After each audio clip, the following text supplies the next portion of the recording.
అఖిల భారత కాంగ్రెస్ పార్టీ మాజీ అధ్యక్షురాలు శ్రీమతి సోనియా గాంధీ పుట్టినరోజు సందర్భంగా సిరికొండ మండలంలో మేమందరం కూడా కార్యకర్తలందరం ఆమెకు వేడుకెళ్లి ఘనంగా నిర్వహిస్తున్నాం.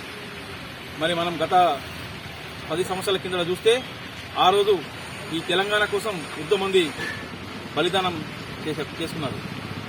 తెలంగాణ కోసము గత 60 సంవత్సరాల్లో పోరాడుతుంటే మరి ఆ రోజు 2004లో చెప్పారు, కాంగ్రెస్ పార్టీ అధికారంలోకి వస్తే మేము ఇస్తామని చెప్పేసి మాట ఇవ్వడం జరిగింది. దానికి కట్టుబడి 2009లో ఆమె పుట్టినరోజు సందర్భంగా డిసెంబర్ 9 నాడు ప్రకటించారు. మరి సోనియా గాంధీ గారు నిజంగా చెప్పాలంటే ఇలా ఈ తెలంగాణ ఇచ్చిన దేవత. మన తెలంగాణ యావత్ ప్రజలందరూ కూడా, సిరికొండ ప్రజలు కాదు, తెలంగాణ మొత్తం కూడా సోనియమ్మకు మనం రుణపడి ఉంటాం.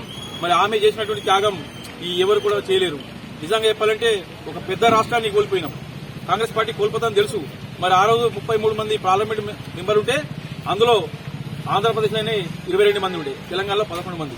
ఒక పెద్ద రాష్ట్రాన్ని కాంగ్రెస్ పార్టీ కోల్పోతుందన్నది తెలిసేప్పటికీ కూడా కాంగ్రెస్ పార్టీ వాళ్ళకి చెప్పారు, మీకు కావాల్సింది చెప్పండి కానీ తెలంగాణ ఇవ్వడం మాత్రం ఖచ్చితంగా మేము ఇస్తామని చెప్పి మాట ఇవ్వడం జరిగింది. సిడబ్ల్యూసీలు కూడా తీర్మానం చేశారు.